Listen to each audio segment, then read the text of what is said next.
The shocking inheritance after my GF cheated with her stepbrother. I never thought I'd be posting on Reddit about something like this, but here we are. My life's been completely flipped upside down, and I seriously need some advice on what to do next. So buckle up, because this is going to be a long one. I, 30-year-old male, have been with my girlfriend Sarah, 28-year-old female, for 6 years. For most of that time, our relationship seemed pretty solid. We had fun together, laughed a lot, traveled, and made plans for the future. We'd even talked about getting married someday. It wasn't always perfect, but no relationship is, right? At least, that's what I thought. Now, after everything that's happened, I don't even know if any of those years were real or just a lie I told myself. Looking back, I can pinpoint when things started to shift. It was subtle at first.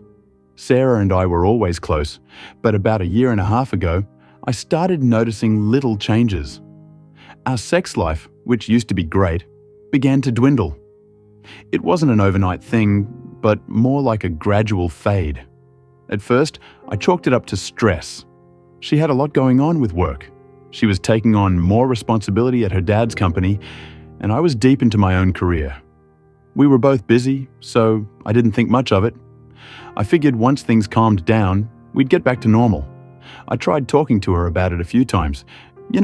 Just checking in, asking if everything was okay. But she always brushed it off with the same excuses. I'm just tired, or work has been really stressful. I didn't want to push too hard, so I let it go.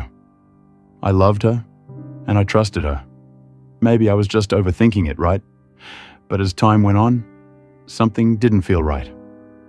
That gut feeling that something was off started gnawing at me, and I couldn't shake it.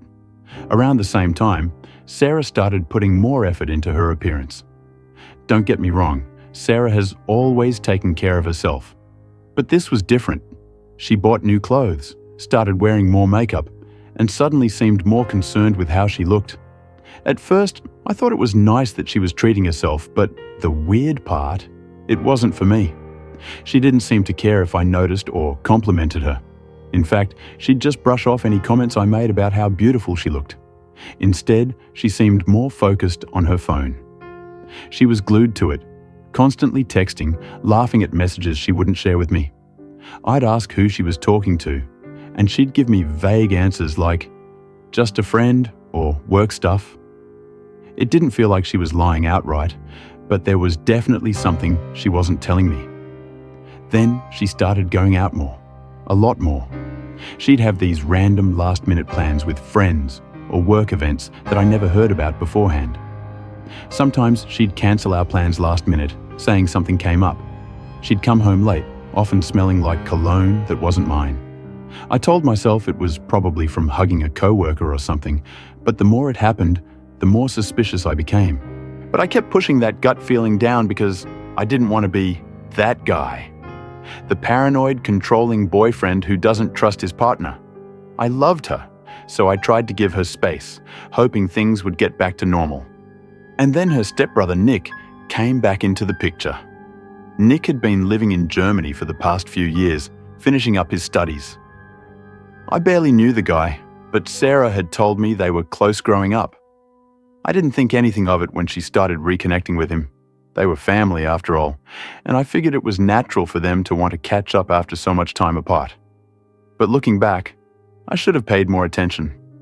One night, out of the blue, a mutual friend of ours sent me a message. "Dude, I thought you should see this." My stomach dropped when I opened the message. It was a series of screenshots from an Instagram live video.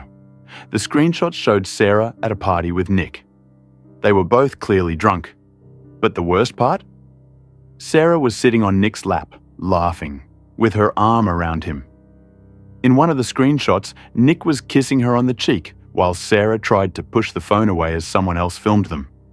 She looked panicked and kept trying to hide from the camera. My heart was pounding as I stared at the screenshots. The gut feeling I had for so long was right. This wasn't just my imagination. Something was definitely going on between Sarah and Nick. I was in shock, but the evidence was undeniable. It wasn't just a random party picture. The way they were with each other in those moments spoke volumes. They were more than step-siblings, and I felt sick. I couldn't even process what I was seeing. My first instinct was to call Sarah, but I knew I couldn't trust anything she said. Instead, I sat there, staring at the screen, replaying the last few months in my head. All those times she'd cancelled plans, the late nights out, the cologne, the way she'd gotten defensive when I asked her about Nick. It all made sense now. I felt like an idiot. I had been blind to the truth, too trusting to see what was right in front of me. My mind was racing, and I couldn't help but wonder how long this had been going on. How many times had she lied to my face? How many times had they been together behind my back while I was sitting at home, clueless? I didn't sleep that night. I kept staring at my phone, flipping between anger, heartbreak, and confusion. Part of me wanted to confront her immediately, but another part of me didn't even know where to begin. How do you confront someone you've loved for 6 years about something like this? How do you accuse them of cheating with their own stepbrother? The next morning, I knew I had to face her. I couldn't avoid it any longer. When she came home from work, I sat her down and showed her the screenshots. Her face went pale as soon as she saw them. For a moment, she didn't say anything. Then, the excuses started spilling out. "It's not what it looks like," she said. "We were drunk. It was just a stupid party and people were messing around with the camera." But I wasn't buying it. The screenshots didn't lie. The way she was with Nick in those pictures wasn't just drunken fun. It was intimate, like they were something more. I pressed her for the truth, and after what felt like hours of back and forth, she finally broke down. She admitted everything. Sarah and Nick had been seeing each other for months. It started as innocent catch-ups, she said, but one night, after too much wine, things went too far. She swore it only happened a few times, but honestly, I didn't care about the details anymore. The damage was done. I was devastated. My girlfriend of 6 years had been cheating on me with her stepbrother. I couldn't even wrap my head around it. It was the kind of situation you hear about in trashy reality shows, not something that happens in real life. But there I was, living it. She begged me for forgiveness, crying and saying she didn't know why she had done it. She swore it was over, that she still loved me, and that it was a huge mistake. But I couldn't listen to her anymore. The trust between us was completely shattered, and I knew there was no going back from this. I should have left right then and there, but for some reason, I couldn't. I was too deep in it. 6 years together, and I wasn't ready to throw it all away over this. So, like an idiot, I forgave her. I thought we could work through it, that we could rebuild what we had. Love makes you do stupid things sometimes. For a while, things seemed to get better. We stayed together, and I tried to put it behind us. But deep down, the trust was shattered. Every time she went out without me, I couldn't help but wonder if she was meeting up with Nick again. And every time she got defensive when I brought him up, it just confirmed that something was still going on. Then, one night, I had a conversation with Sarah's dad, Tom. Tom and I had gotten super close over the years. Probably closer than I ever was with Sarah, to be honest. We played golf together almost every weekend, and he treated me like the son he never had. He confided in me about his business, his plans for the future, and we'd have deep talks about life. He was like a father to me, and I respected him a lot. During one of our golf outings, Tom mentioned that he'd noticed Sarah and Nick spending a lot of time together recently. He didn't say anything outright, but the way he looked at me when he said it made me realize he was suspicious too. I knew then that I had to know for sure what was going on. A few weeks later, Sarah told me she had another work event to attend. That gut feeling came back stronger than ever, and I knew she was lying. So, I did something I'm not proud of.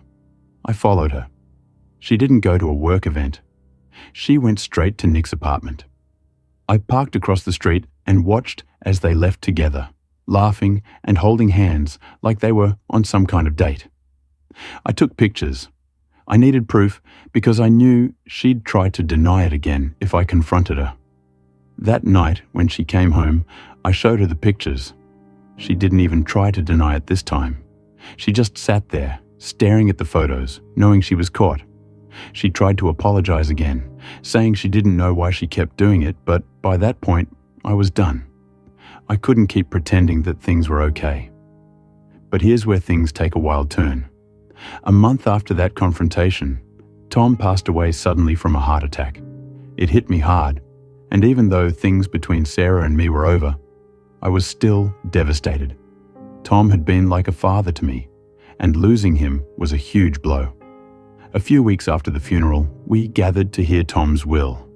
I wasn't expecting anything major, maybe a golf set or something small to remember him by, but when the will was read, I was completely floored. Tom had left me 70% of his estate. And I'm talking millions here. His business, his properties, everything. Sarah and Nick got nothing. The rest of his estate went to charity. Let me repeat that. Tom left me 70% of his fortune, and Sarah and Nick got nothing. The room was dead silent when the lawyer read the will. Sarah looked like she'd been punched in the face, and Nick just sat there in shock, completely pale. I had no idea this was coming. Tom never hinted at it, but now that I think about it, maybe he knew about Sarah and Nick all along. Maybe this was his way of getting back at them for what they'd done, or maybe he just thought I deserved it more. I don't know, but I was stunned. Now, Sarah and Nick are both begging me for a share. Sarah is claiming that her dad wasn't in his right mind when he wrote the will, and that I should do the right thing by giving them some of the money. Nick is trying to guilt-trip me, saying I'm breaking up the family and that I should honor Tom's memory by keeping the family together. Honestly, Reddit, I'm torn. On one hand, I feel like I deserve this. Tom trusted me with his legacy, and after everything Sarah and Nick did, part of me wants to keep every last penny. But another part of me feels guilty. I spent 6 years with Sarah. I loved her, or at least I thought I did. And now, I don't know if I can just walk away without feeling like I owe her something. To make things even more complicated, part of me still feels sorry for Sarah.